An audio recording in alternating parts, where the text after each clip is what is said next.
Paulo anasema imani nimeilinda, vita nimevipiga, mwendo nimeumaliza.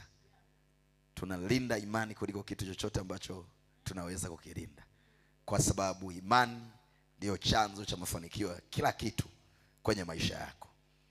Hatuenendi kwa kuona. Korinto wa kwanza mlango wa 5 mstari wa 7, hatuenendi kwa kuona bali kwa imani.